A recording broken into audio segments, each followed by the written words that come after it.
I just wanted to welcome today, this afternoon, Wolf Prix, who is here from Vienna, visiting us as our special advisor to the SCI-Arc thesis program. We're really excited to have him here. Wolf is, actually, we're really excited to have him here and torture him by having him look at least 50 projects over 2 days. Wolf. I think everyone here knows who Wolf is. His office, called Himmelblau, founded in 1968. Of course, you know the meaning of called Himmelblau, and if you don't, it means Blue Sky Cooperative, also known as Building the Sky. And Wolf's career began as a kind of art practice with Helmut Swieczynski for a very long time, where he did installations, rolled a giant plastic ball around Vienna with soap suds, blew things up by the pounding of his heart, and did psychological drawings. And then made a swerve in the 70s towards architecture, and came out with a project in 1983 that I think was game-changing for him. That's the Friedrichstrasse rooftop project, which I think to this day is amazing in the sense that it still feels totally relevant when you go inside it.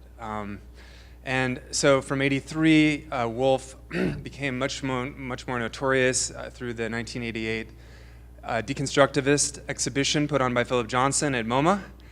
And from then, the rest is history. He's been building really large and complex building projects all around the world. Most recently, he opened the Museum of Contemporary Art and Planning exhibition in Shenzhen just a few days ago.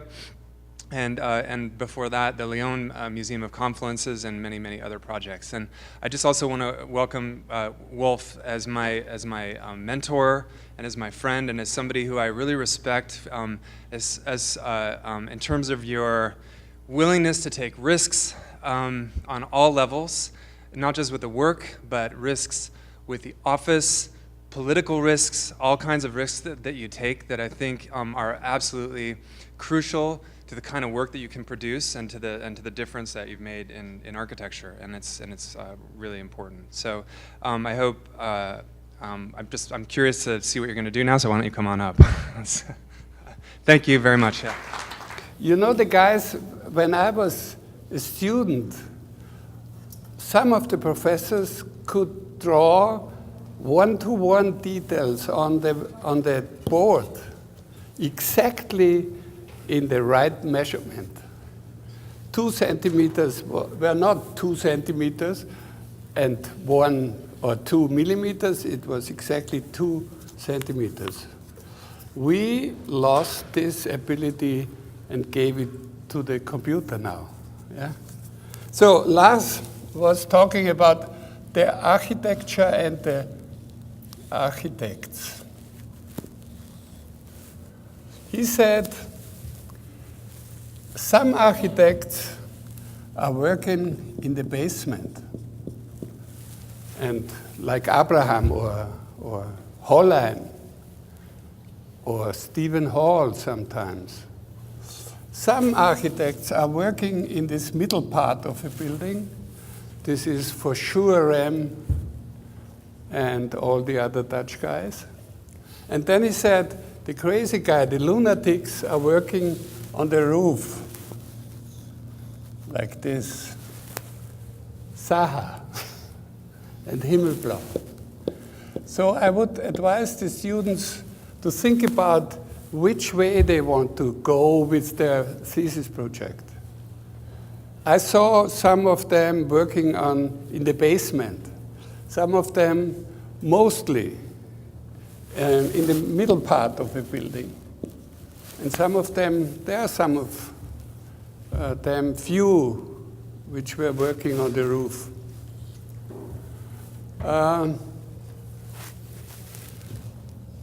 You know that the archetypes of, there's a lot of confusion here by talking about projects in a very strange and very difficult language. It I have the feeling that sometimes it hides the lack of fantasy in the project. They make it very popular or very important by giving strange titles. I cannot repeat the titles because they are too complicated for me. Even in German, it's very complicated if I translate it. But we have to think that there are archetypes like the square and the circle and the pyramid and the hill. Stupa, yeah, this is an archetype. Tower, I forgot the tower. These are all archetypes, and in the hill there are a lot of caves, like the architect working in the basement. If you look at when kids play with building things, they are doing squares or round things or triangle things, or they're building hills and they're building towers. So that must be in our genes that we are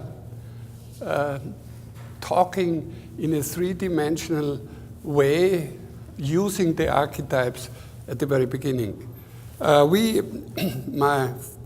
One of my teachers made a thesis about these archetypes. He related it to C.G. Jung, the Swiss psychoanalyst. And this was very interesting because he took picture when kids were playing with Bausteine. Was sind Bausteine? What? Building blocks, yeah. So this is very interesting as well. But we have to think about that, and this is what a friend of mine always says. When in the Renaissance times, when they thought that the Earth is the middle point of the universe, and the Sun is circling around, the architects using these simple things. Then they discovered that it's the other way around, that the Earth is not the midpoint of the universe again, but it circles around the Sun. That was the time when Baroque comes to in the forefront of our thinking, and then they made elliptic shapes as well. On the other hand, and this was a discussion we had 10 minutes ago about media architecture. If you look at the Baroque times, they built tons of weight into a cupola, and then the painter came and he was painting the cupola the tectonic way by making clouds and painting the sky. I think this is the first media architecture I saw in my life. What else did I want to mention? Yeah, how they, and sometimes I can see that in the project as well, how the sculptural in the Renaissance made their sculptures, the big sculptures. They had a small little model of the figure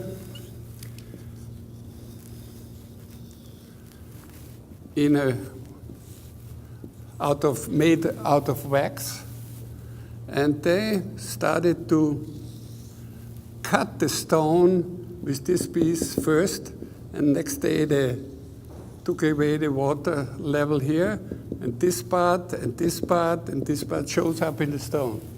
So this is very interesting. Compare it with the computer language we have.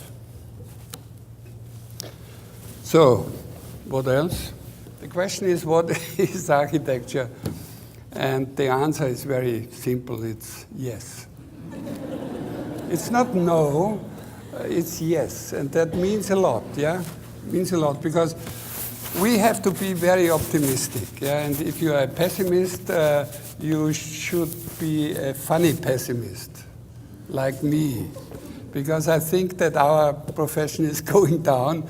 Tom always say I shouldn't tell you that you should finish your study immediately and go to be a car seller or something like that. I shouldn't tell you that. This would be the architect's blues, but I'm a funny optimist. Yeah, I say yes. What is architecture? This is what the young architects always think they are. It's a humblebee, and you know, scientifically, a humblebee would not be able to fly because the wings are too small for their weight. But the advantage is that the humblebee doesn't know that she cannot fly. So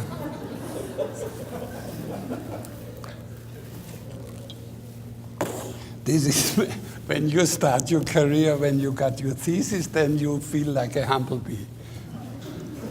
You don't know that you cannot fly, so therefore you try to fly. Anyway, so this is a very old architecture. 2,500 years ago, architecture looked like this. And now the architects try to reach this kind of quality again by introducing columns. But now the architect should look like this. Yeah. Why?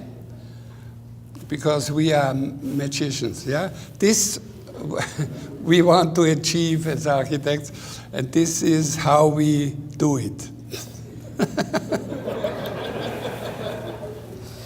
We are talking about architecture only when we discuss an iceberg, only the peak, if it would be only the peak. But the much more dangerous part of the invisible architecture is you cannot see. That politics, economic, clients, and so forth, codes and rules and everything. And as you know, that the Titanic was killed by the invisible part of the iceberg. So be aware that you could be killed by the invisible architecture. Yeah. Look at the pyramid. Yeah, this is a very nice picture of architecture. Everyone agrees that this is architecture, but look at the program. If you go to a client with a small program and the black part would be architecture, you will lose your job immediately. We can building structure like this right now if we would use everything we know. The architect, he thinks he can save the client by walking over water, yeah? I'm not sure that one of you or me can walk over water, but sometimes I believe that. Or I can take the world on my shoulder. But once again, yeah, this is the trick. This is the trick, and the description of our profession is looking like this. Charlie Chaplin in between clients, yeah.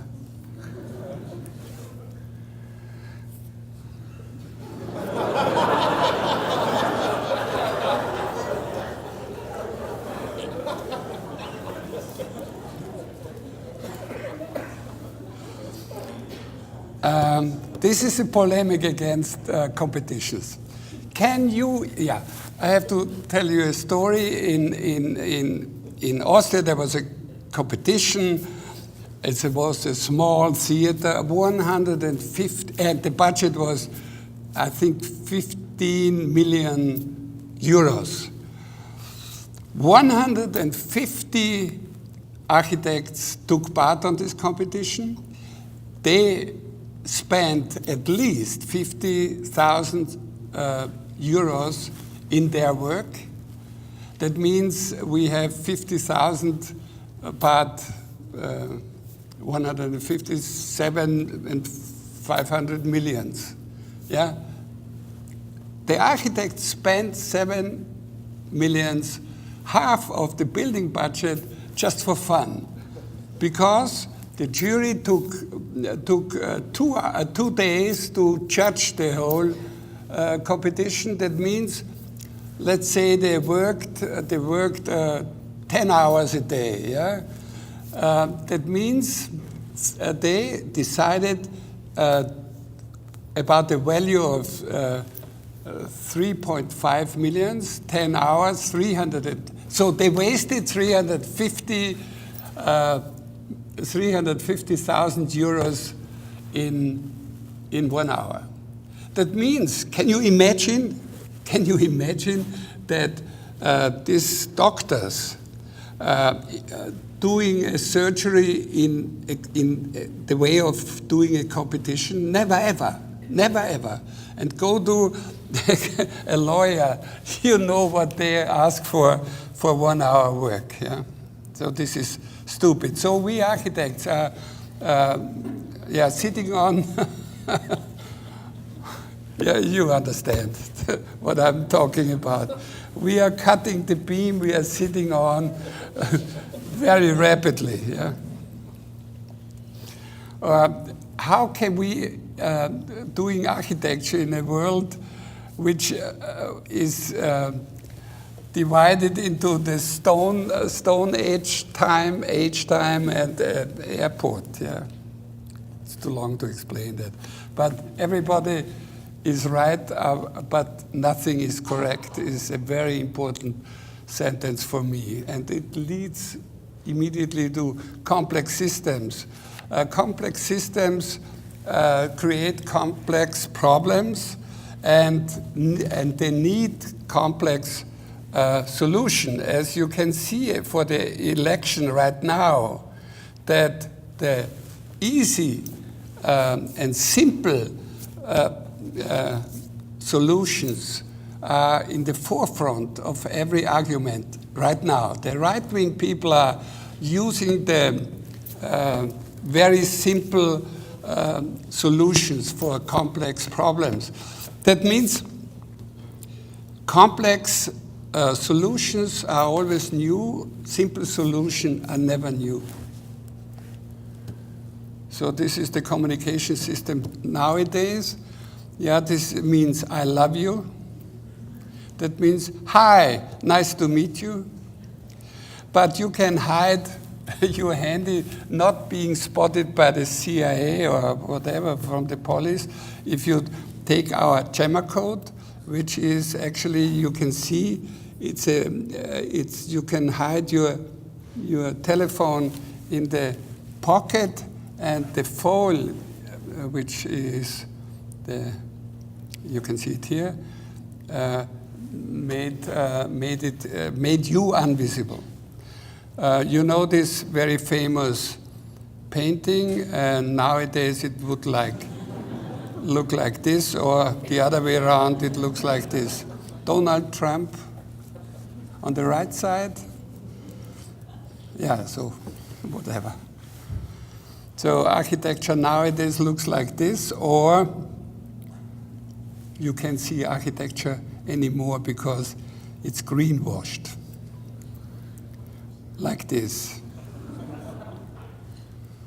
Yeah, it's not green architecture, it's greenwashed architecture, and it's simple like the flesh clothes of Lady Gaga. And it's not by chance that the new buildings have small windows. They say it's for saving energy, but not by chance. It looks very similar to towers, medieval towers, which have little windows where they shoot their arrows. This is really a big problem nowadays, because architects using this language with no reflection on that. It's very important that you can see behind the facade, and I think that we are afraid of the future. We are going back to defending towers. It's a psychological interpretation of the fact that we are really, we have fear about the future. Yeah, what a difference, huh?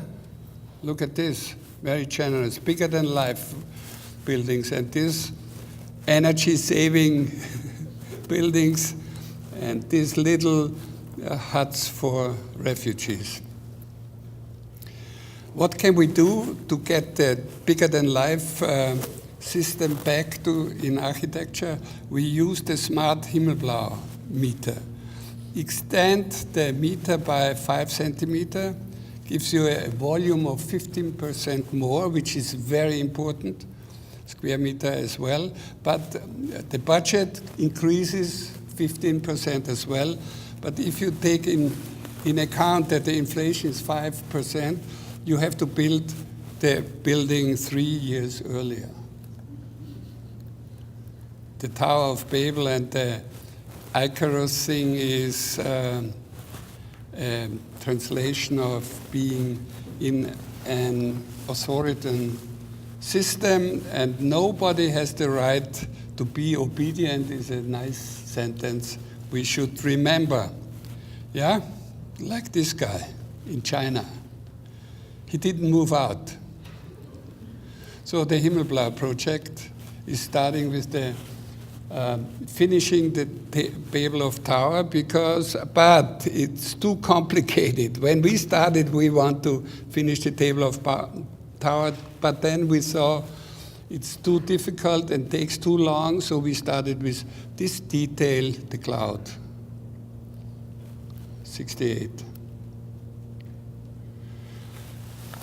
Yeah, when we wanted to get rid of the heaviness of architecture, the medias on one hand and the pneumatic structures on the other hand, namely a thin skin filled with air, is a perfect interpretation of the idea of how to get along with the future. When architecture is a medium for protection, meaning we have to protect ourselves against the environment, the heavy environment, then I think since the spacesuit was invented, this protection is obsolete. And we have to turn around and see what else architecture can fulfill, namely kind of this. Or a structure which was done in '69, which transformed the heartbeat into light and sound, and is like stepping into your own body, which is an experience which is related, of course, to the drugs we used at this time. It was easy to rebuild that thing in 2008 because the technology was really increased, so we could do it much bigger and more impressive at the Biennale in 2008.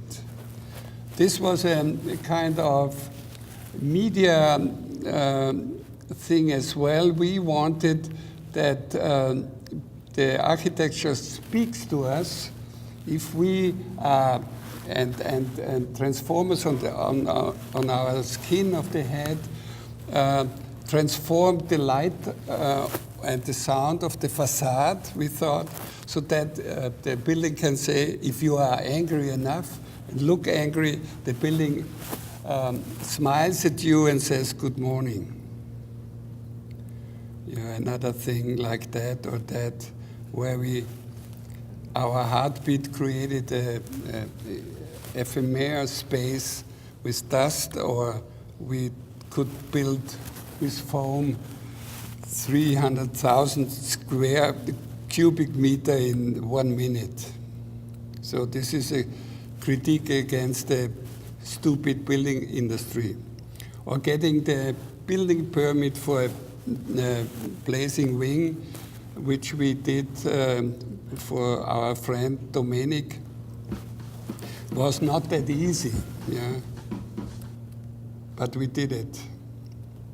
So I'm talking about the method, which is the question: how came this point, this black point, on the wing of a butterfly? Is it calculation? did the butterfly use parametric systems or what else? Yeah. No, it's just by chance. This is one, I think Tom mentioned it. It's one of the drawings which we did without open the eyes, using the hand as a seismograph of the feeling which the upcoming building should have. And then we built a model like this, small, and then we developed it by using a scale. This was 81. Computer or space frame, space arm was not invented. Then we took the drawing and really processed it to a real building. Even the details were constructed. The same with the first built deconstructivist architecture, the rooftop in Vienna at the Falkenstrasse.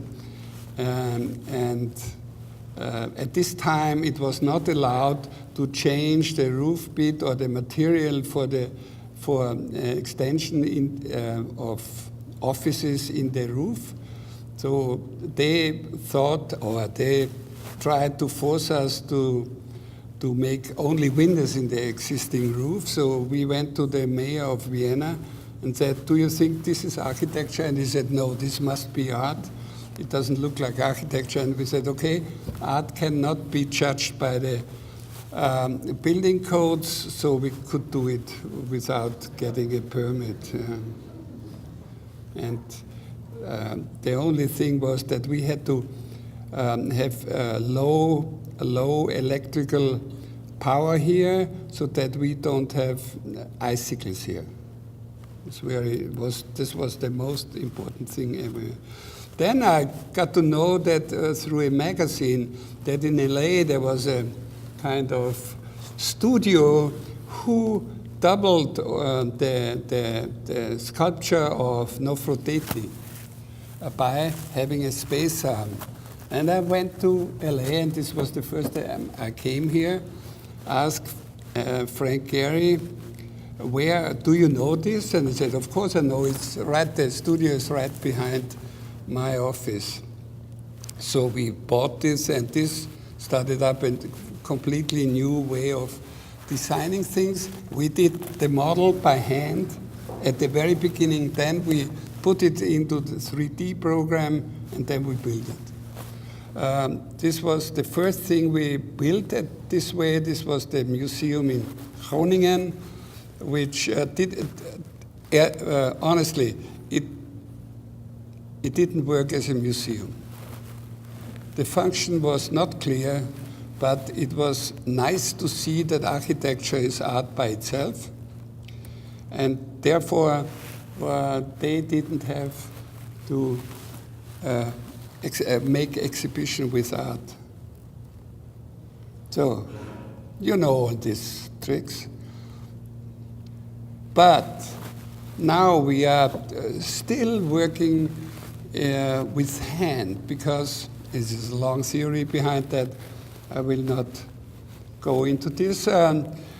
Doing a model by hand, putting it into the computer in 3D program, then making a model of the 3D program, we change it by hand, and so forth. So, and this is one of the examples. The other way is now that we have a 3D scanner, so we scan the model, you can see it here, into the 3D thing, and then we change it by hand, and so forth, going back and forth. Actually, it's very nice to see that, yeah. And this is what came out in this case. It's a little museum for bread. Now we are in Lyon, a very, very great museum. I like it. I have to say, seldom I praise myself. In this case, I say, this is a very good project. Yeah, and the name comes from from the site. It is an artificial peninsula where two rivers come together, and the two rivers make a kind of circle and a hurricane. And we took that as a symbol and put it into the museum. And this was the first moment when I saw the guy working on this facade. I thought, why don't we do the facade with a robot? It's much easier, much cheaper, and it would be much more efficient than people are working by hand, mounting a facade like this. So we did a lot of studies in our office one-to-one, and the next step we thought will be working in the Museum of Urban Planning, Exhibition and Modern Art. We had in the middle of this museum an information cloud.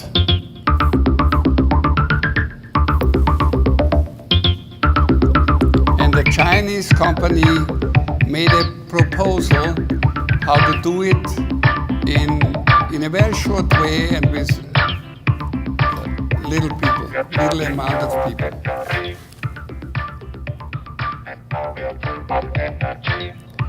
What I like is that the robot is bearing a smaller robot and a smaller robot.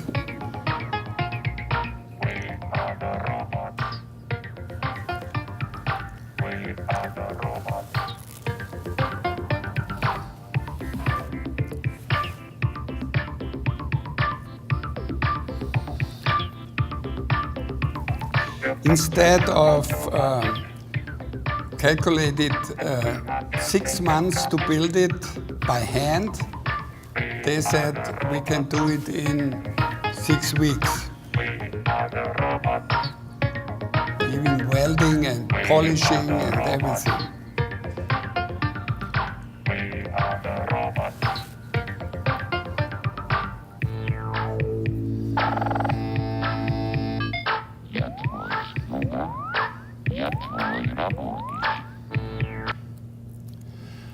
I was proposing that to the client, and the other companies which were too expensive and it took too long, they said that I was going for this robot thing very tough. And I said, this is the only way we can do it, blah, blah, blah. And the other companies said to the client, Mr. Prix is private. He got money from this company, so therefore we can't do it. So they made it by hand, but we are preparing the next project where we can use it. Yeah, this is the way we develop the information cloud, and it's the way it comes.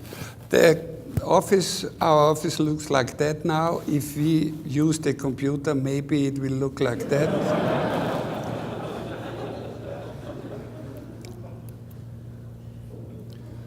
So, next step.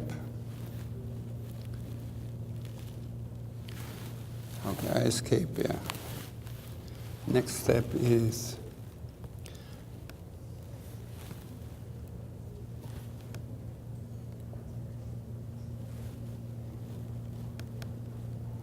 please.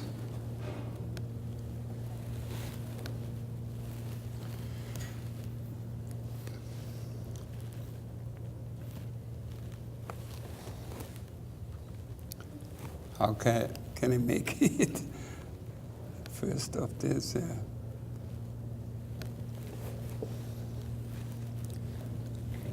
Thank you. Show me the trick. Yeah, here it is, yeah, thanks.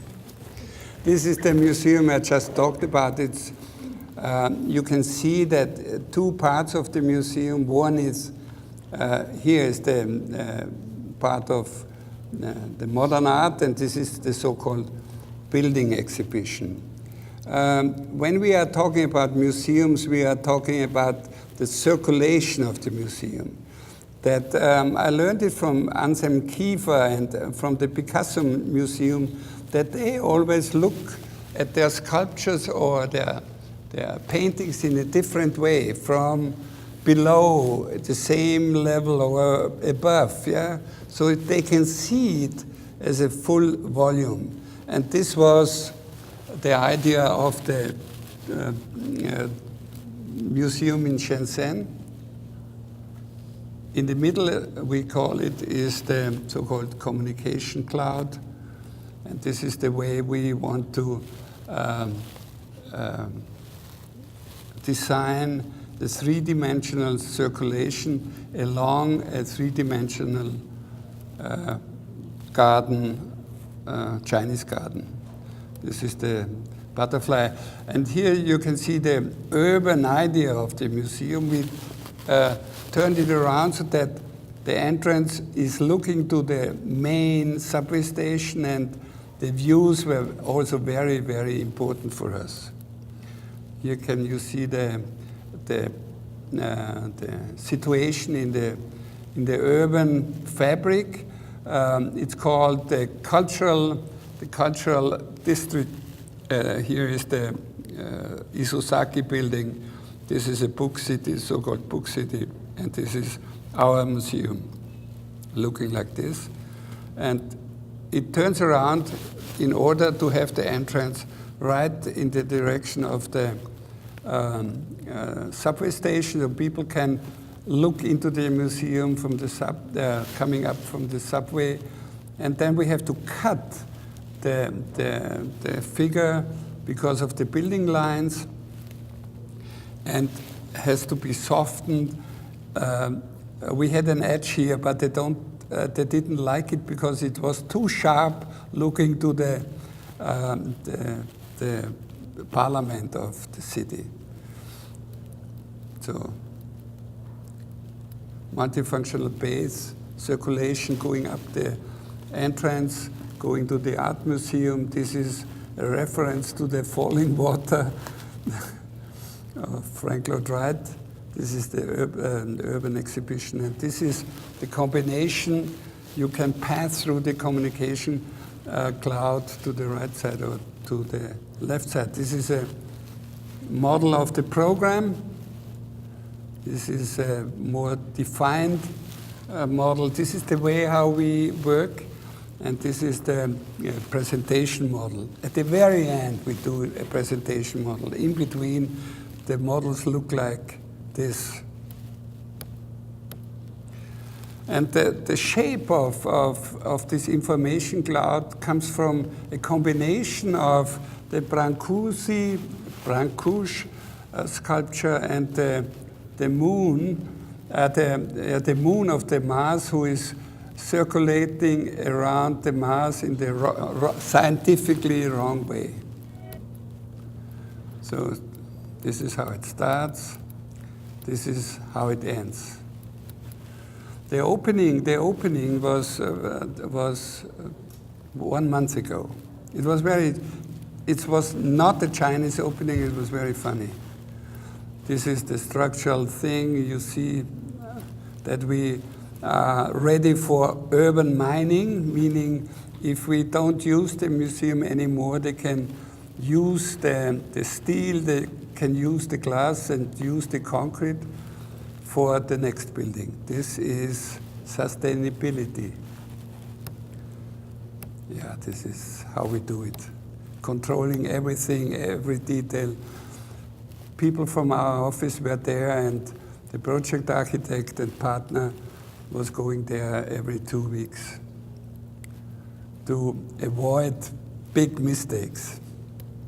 It looks very solid now, but since this is a skin, a punctured skin, it's only for shading the building, because inside we have, like we like to do, a glass structure so that we can have natural light, which is very, very nice for not being too early exhausted. This is how Himmelblau uses the cube. Yeah, see, this is the cube, but from the other side it looks like that. So we are able to build cubes as well, not only hexagonal. Nature. This is the first time I like trees in front of my building. First time, because it's very well done, actually. These are some, I think I have entrance, cloud. I have, yeah, this is the finished building. Yeah.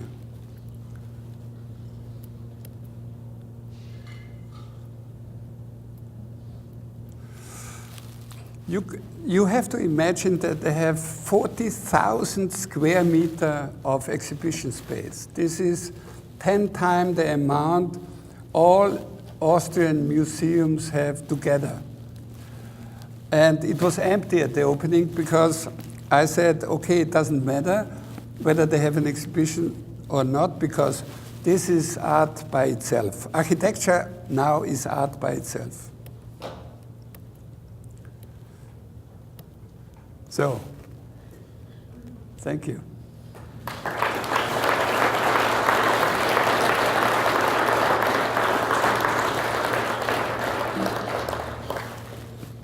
Wolf, you mind question? Question. Do you have any question?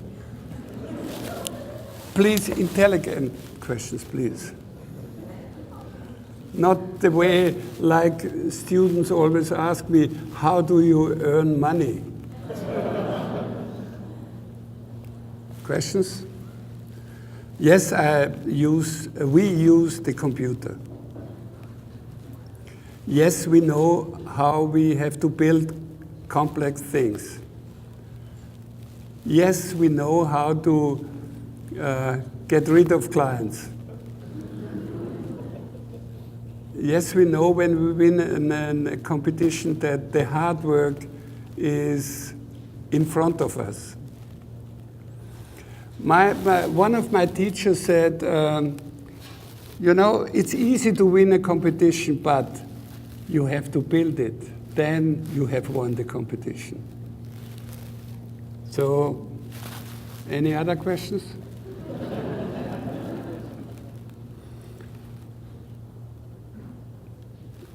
Are you shy? I like being respected, but shyness is not so good. Ah, Tom, come on. Why you not? know everything. Hello? Yeah? No, I just, you have been talking for a while about the sort of upcoming, almost neoliberal environment that you find architecture to be in, or the one that we're already in, and the difficulties of building, especially projects like you just showed. And I'm just curious, how, where you see things going in terms of the built environment, and maybe what that has to do with, I don't know, contemporary lifestyles, or what are the issues on the table, and where do you see, the public realm going in terms of architecture? Why do you ask me? I'm 74, yeah? So, ask the young guy. I think in 10 years, you will have the answer. Now it's a bad time. I have to say it's a bad time. Everyone is afraid of the future. You know, when it was easy for me to be an architect in '68 because future was in front of us, and future was beautiful because, we will have robots are making the work for us and things like that. Hernana, what are you writing me? What is it? Hernan sends me a message, yeah? I just want to... This is what I proved, yeah? Yeah, we are sitting next to each other and then we... Should I write back? No, it was easy in '68, yeah? To be honest, and I think as long we are too much interested in architecture, yeah, then I don't see any way for liberate the space, yeah?